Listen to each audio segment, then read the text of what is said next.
Hey, speaking of pigskin, Donald Trump, in his ongoing effort to distract us from the fact that he doesn't want Melania to see the Epstein files, went after Rosie O'Donnell again. He's been threatening to revoke Rosie O'Donnell's American citizenship, which, like peeing standing up, he cannot do.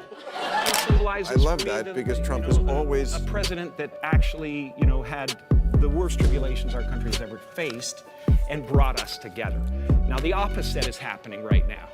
We have a president who started out when the country was together and had a wonderful leader, and he is tearing us limb from limb. well, Destroying every institution. let's The spectacle of Donald Trump's presidency practically begs for comedy. When Jimmy Kimmel and Jim Carrey take aim, it's less a roast and more a demolition derby of ego, incompetence, and absurdity. Imagine a man who insists he's writing history only to churn out something that looks more like a blooper reel stitched together by mistake. The nation didn't get a commander, it got a parody actor who doesn't even realize he's auditioning for a role no one ever wanted him to play. He did his best to cancel me. Instead, he forced millions of people to watch the show. That backfired bigly. He might have to release the Epstein files to distract us from this now.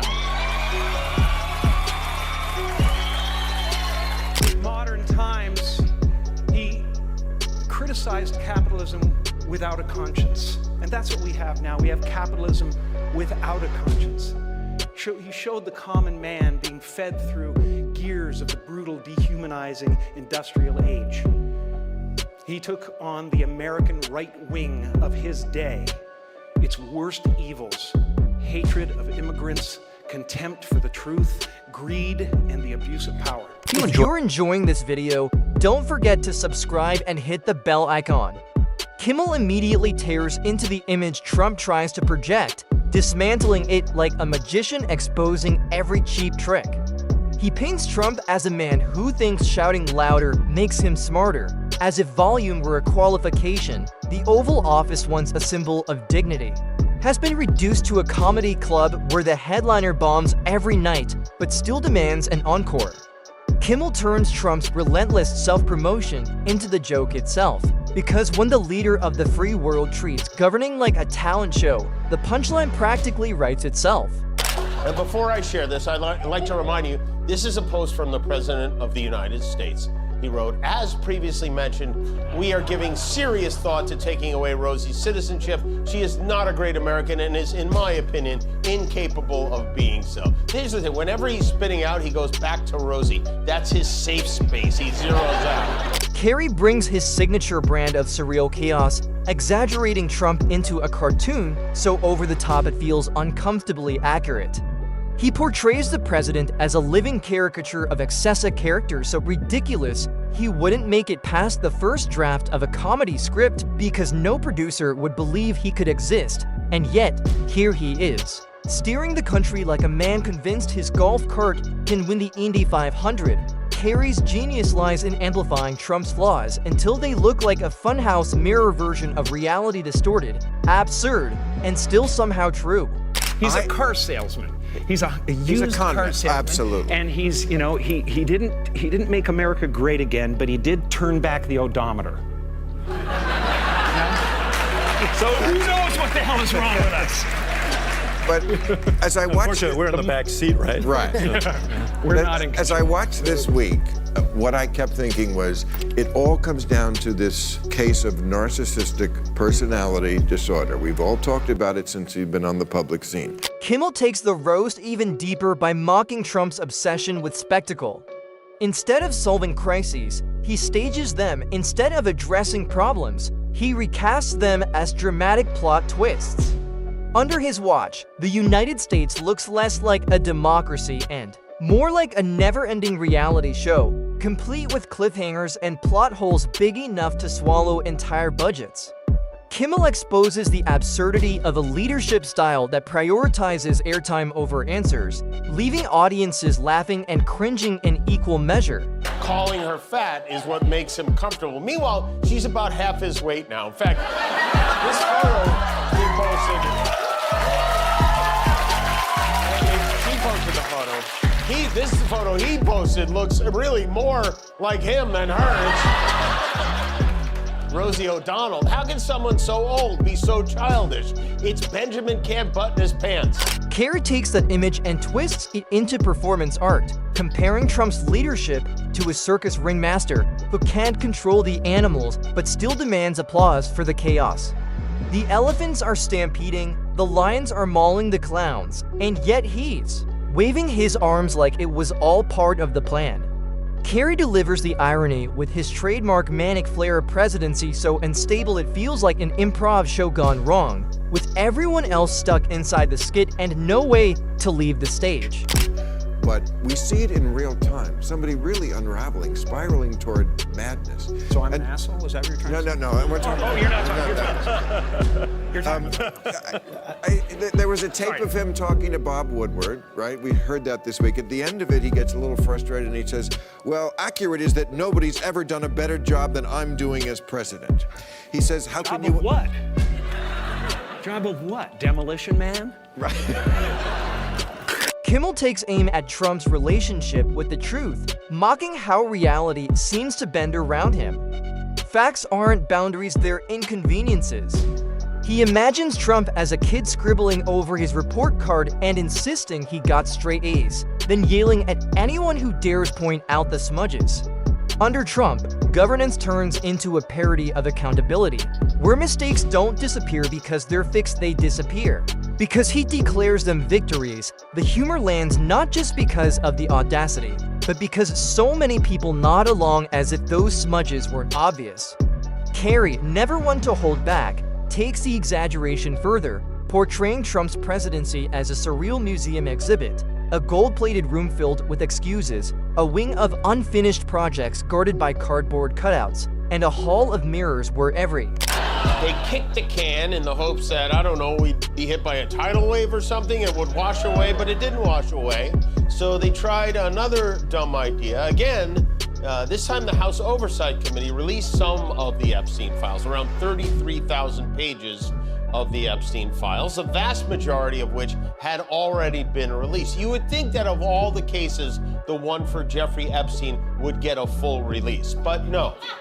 Carrey unleashes his trademark wild energy to portray Trump as a performance completely off the rails. It's like watching a stand-up comic bomb so badly that he starts insulting the audience, then demands a standing ovation anyway. That's Trump's presidency in a single act, failure spun as victories, chaos sold as strategy, and silence treated as betrayal. Carrey thrives in this surreal exaggeration, pulling back the curtain to reveal the ridiculous machinery keeping the act alive. Kimmel turns his focus to Trump's handling of crises, mocking how he treats disasters as public relations problems rather than national emergencies. A pandemic, for instance, became less about saving lives and more about protecting his image, with daily briefings. Playing like press junkets, Kimmel skewers the absurd notion that leadership is about dodging blame instead of delivering solutions. And Carrey's ability to mix absurd humor with sharp critique makes the takedown hit even harder, exposing how deadly incompetence becomes when it's wrapped in ego and denial. We are fighting those same evils today.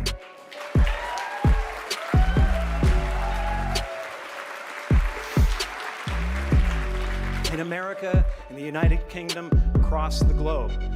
And we need to be clear, shamelessness is not and will never be a superpower.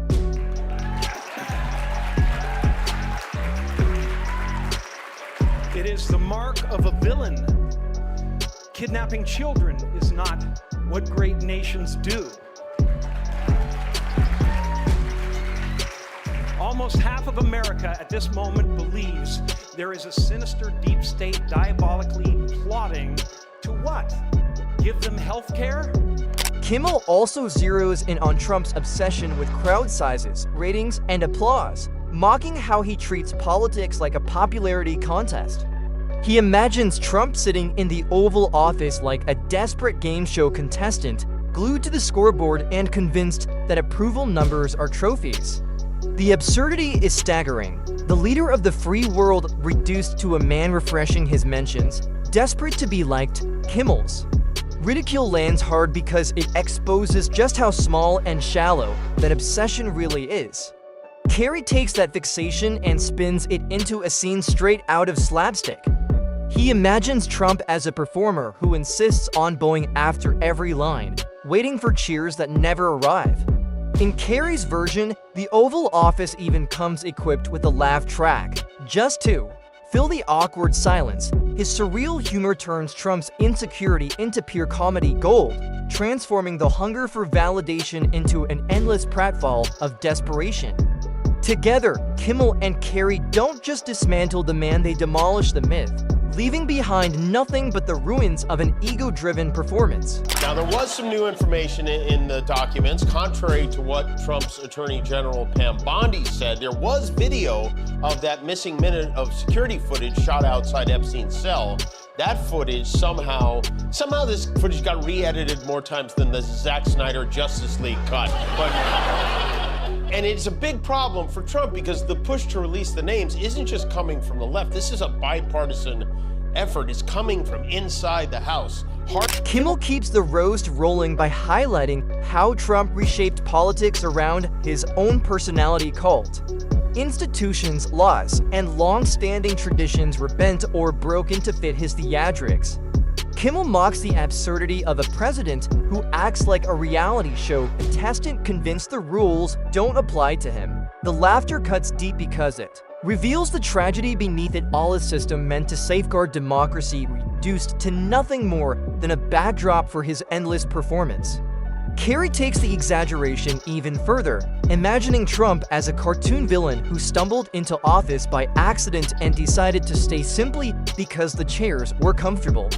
Instead of being remembered as a transformative figure, he's destined to be studied as a cautionary tale, a blooper reel of governance that future generations will laugh at in disbelief. Kimmel wraps it all in sharp, biting humor, ensuring the ridicule sticks long after the punchlines land. Saying Trump is an artist. This isn't exactly a Norman Rockwell. No one is hanging this in a museum. Their other proof he didn't do it is the signature. They say it doesn't look like his signature. It sure does to me. Especially when you compare it to other Trump signatures from that era. They're almost exactly the same. They all end with a long D, which I can only assume is Trump overcompensating for a small D. Carrey closes the roast with a burst of surreal brilliance, imagining a future where museums dedicate entire wings to Trump's absurdities. There are animatronic tantrums on display, Twitter archives treated like ancient scrolls, and wax figures that collapse if you look too closely. It's grotesque, hilarious, and painfully accurate. His takedown of Trump's myth doesn't just mock it, immortalizes the absurdity.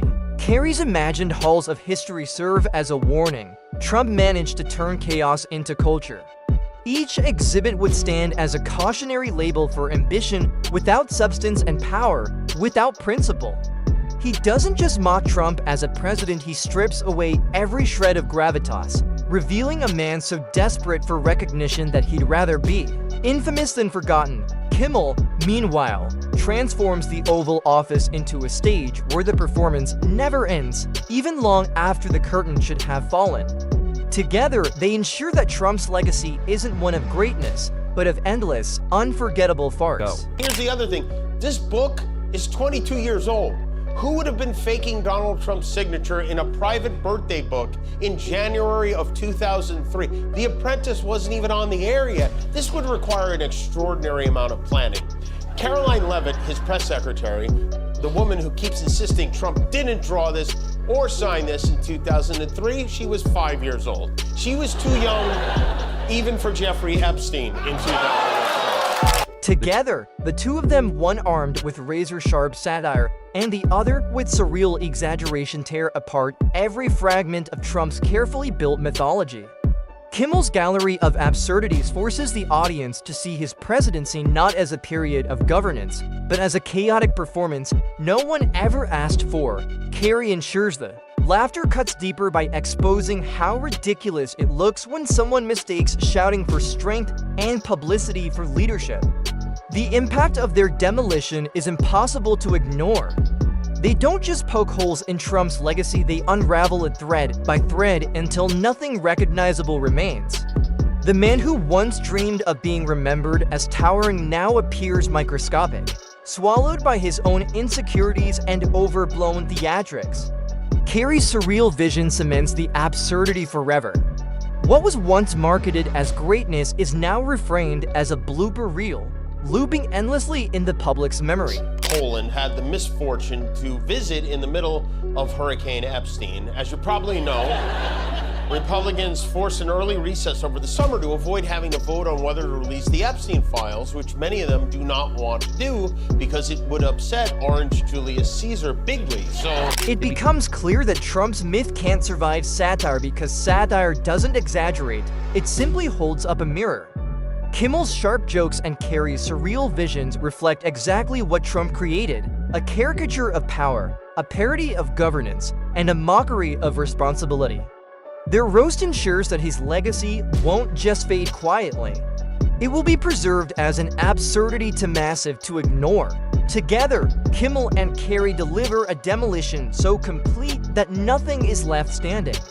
The myth of strength, the illusion of competence, the aura of greatness all are torn down with ridicule sharp enough to sting and wit powerful enough to endure. His presidency becomes less a chapter in American history and more a comedy sketch that ran far too long. The real tragedy isn't that Trump tried, it's that the country had to sit through the show. And when the curtain finally falls, the only applause will be for the comedians who made the chaos bearable by turning it into laughter.